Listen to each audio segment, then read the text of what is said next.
So doctor జీపీవి Subbaiah, spine surgeon, sunshine hospitals, Secunderabad. So ఇతనికి ఏంటంటేనండి ఈ సివియర్ నెక్ పెయిన్, ఈ నెక్ పెయిన్తో పాటు చేతిలో నొప్పి, ఎడం చేతిలో నొప్పి, సివియర్ రేడియేటింగ్ పెయిన్ ఉందన్నమాట. ఈ పెయిన్ ఏంటంటే లాస్ట్ 3 years నుంచి ఉన్నది. దీనికి మెడికల్ ట్రీట్మెంట్ వాడడం, ఈ మెడికల్ ట్రీట్మెంట్తో ఈ ప్రాబ్లం తగ్గకపోవడం ఇట్లాంటివి జరిగినాయి. 3 years నుంచి ఇతను రెగ్యులర్గా సఫర్ అవుతా ఉన్నాడు.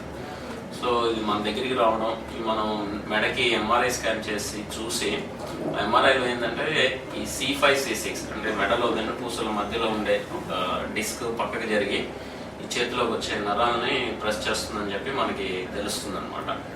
సో మెడికల్ ట్రీట్మెంట్ ట్రై చేసినా కూడా దీనికి తగ్గలేదు కాబట్టి దీనికి ఆపరేషన్ అది చేసి పక్కకి జరిగిన డిస్క్ని తొలగించి దాని ప్లేస్లో ఒక చిన్న మెష్ లాంటిది పదార్థాన్ని పెట్టడం జరిగింది.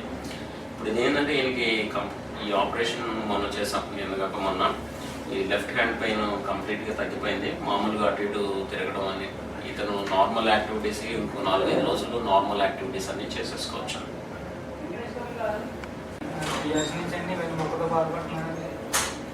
మెడిసిన్ బాగుంటే తగ్గలేదండి. అయితే సుబ్బయ్య సార్ గారు నాకు ట్రీట్మెంట్ చేశారండి. ట్రీట్మెంట్ బాగా అన్నీ కూడా అన్ని విధాలుగా సెట్ అయిందండి.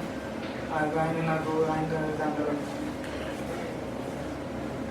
సన్షైన్ హాస్పిటల్కి థ్యాంక్స్ అండి. చాలా బాగుందండి హాస్పిటల్. అన్ని విధాలుగా సహకరించారండి అందరూ కూడా.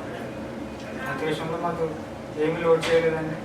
చాలా బాగుందండి హాస్పిటల్. థ్యాంక్స్ అండి.